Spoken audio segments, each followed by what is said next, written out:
The video doesn't start with yelling, it doesn't start with accusations, it starts with silence. Claressa Shields sits still, shoulders tight, eyes glossy but focused, like someone holding themselves together with pure discipline. There's a pause before she speaks. A long one. The kind that tells you this isn't planned. This isn't content. This is something that finally hurt too much to carry alone. Her breathing stays controlled, but her voice cracks just enough to give it away. Not weakness, emotion. Real emotion. She doesn't rush. She doesn't jump straight into names. She talks about loyalty first, about trust, about believing people who smiled in her face and called her family. The kind of people you don't expect to hurt you because they were never supposed to be strangers. That's when the tone shifts, because now the pain isn't abstract anymore, it's personal. As the clip spreads online, people lean closer. Fans notice her hands shaking slightly when she wipes her face. They notice how she swallows between sentences, like she's forcing something heavy back down. This isn't rage. This isn't drama. This is disappointment. The kind that cuts deeper than betrayal itself. And suddenly, celebrity drama doesn't feel entertaining. It feels uncomfortable. She doesn't scream accusations. She doesn't need to. The hurt in her voice does the work for her. Before this moment, there was admiration. Real admiration, built quietly over time. Claressa Shields wasn't respected just for titles. She was respected for discipline, for loyalty, for never forcing relationships in an industry built on performance. She spoke openly about believing in community, in mentorship, in standing with people who showed her love early on. That belief shaped how she moved, who she trusted, who she defended, sometimes louder than she should have. Across from her in that same cultural space were people seen not just as individuals, but as symbols. Symbols of loyalty, of unity, of consistency. A partnership people believed in because it looked solid, unshakable, real. Especially to women who saw strength reflected in one journey and steadiness in the other. When Claressa entered that orbit, it didn't feel transactional. It felt mutual. Photos, public support, shared spaces. Nothing flashy, nothing forced, just alignment that suggested respect behind the scenes. Claressa spoke highly of them, defended them when criticism surfaced, no hesitation. That mattered. In culture, public loyalty is currency, and she spent hers freely. But relationships built in the spotlight often hide their weakest points in the shadows. Behind the scenes, expectations formed quietly. Promises were implied, sometimes spoken, sometimes assumed. Claressa believed she was protected, not just publicly supported, but privately considered. That belief shaped her choices. How much access she gave, how much trust she extended, how much benefit of the doubt she allowed. What she didn't realize was how uneven the exchange had become. At first, nothing felt wrong. There were still public smiles, still moments of acknowledgement, still surface-level signs of unity that keep relationships looking intact from the outside. But beneath that surface, something shifted. Messages took longer to get answered. Plans felt less certain. Conversations that once flowed easily began ending early, like something important was being avoided. She didn't confront it, not immediately. Because when respect is real, you assume the best. You tell yourself people are busy. Timing is off. You're reading too much into things. In fast-moving industries, misunderstandings happen. Claressa chose patience over suspicion. That's the dangerous part. Moments began stacking up. Invitations that never came. Opportunities she expected to be looped into quietly handled without her. Public praise that felt vague instead of specific. And the strangest part, watching support show up loudly for others while her presence faded into the background. That's when doubt crept in. Not anger, not jealousy, confusion. She replayed conversations in her head, thought about loyalty she'd shown without hesitation, about times she'd spoken up when staying silent would have been easier, about how she defended people who weren't even in the room. That kind of loyalty usually comes back around, except this time, it didn't. Then came the moment that made everything impossible to ignore. Not a confrontation, not an argument, exclusion.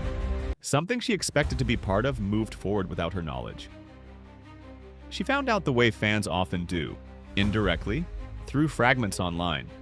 That sting landed harder than any public insult ever could. Because exclusion doesn't shout, it confirms. Claressa didn't react publicly, not yet. She sat with it, tried to rationalize it, tried to reach out quietly, privately, the way adults do when they want resolution instead of spectacle. The response she got back wasn't cruel, it was worse. It was distant, polite, short, non-committal. That distance told her everything. As days passed, the pattern became clearer. Support that once felt genuine now felt conditional. Access that once felt mutual now felt controlled. And the more she noticed it, the harder it became to unsee. This wasn't chaos, this wasn't miscommunication. This was a slow removal. By the time Claressa fully understood what was happening, the emotional math was undeniable. She had been present when it mattered, loyal when it counted, and somewhere along the way that loyalty stopped being reciprocated. The silence held longer than people expected.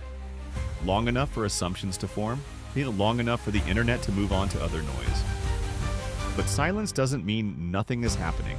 Sometimes it means everything is being processed at once. When she finally spoke, it wasn't wrapped in shade or theatrics. It came controlled, emotional, honest. Her voice didn't rise. It wavered. She talked about being embraced publicly and dismissed privately, about being made to feel included until she wasn't. The words weren't sharp, but they cut anyway. As the clip circulated, people noticed what she chose to reveal and what she didn't. No exaggeration, no wild accusations. Just experiences, how access changed, how communication cooled, how decisions were made without her. Those details mattered because they didn't sound rehearsed. They sounded lived in.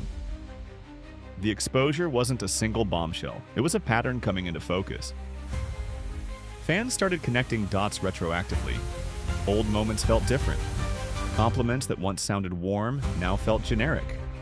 Silence that once felt respectful now felt convenient. The story reframed itself without anyone forcing it.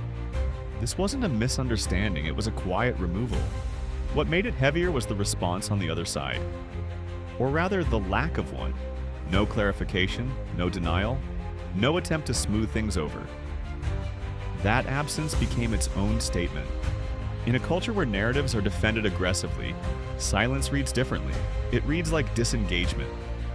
And that's when the perspective flipped. This was never about fallout. It was about access. Claressa wasn't pushed out. She was used up, welcomed when her presence added value, celebrated when her voice helped the narrative, quietly sidelined when she no longer fit the plan. That realization hit harder than betrayal ever could. Suddenly, her tears didn't read as weakness. They read as clarity. The moment became bigger than personalities, bigger than headlines. It became about how people are treated once their usefulness expires. In culture, loyalty is praised publicly but negotiated privately. And that contradiction is where this story lives. Claressa didn't walk it back. She didn't soften it. She moved forward differently, not louder, clearer. She spoke less, explained less, chose intention over access. Distance replaced tolerance, and distance is a decision. Support gathered around her quietly. Messages, shared experiences, recognition. The kind of support that doesn't trend but lasts. Fans stopped picking sides and started recognizing patterns. On the other side, silence remained. No effort to reset the narrative. No rush to reclaim control. And that silence shaped perception more than any denial ever could. This stopped being about who was right or wrong. It became about what loyalty actually means. Is it showing up when it's convenient, or standing firm when it stops benefiting you? Is it public praise or private consistency? Claressa's story landed because it didn't come wrapped in chaos. It came wrapped in recognition. Too many people watching have lived some version of this, trusted deeply, showed up fully, realized too late the exchange was never equal. That realization doesn't make you bitter. It makes you selective. Some betrayals don't need arguments, they just need clarity.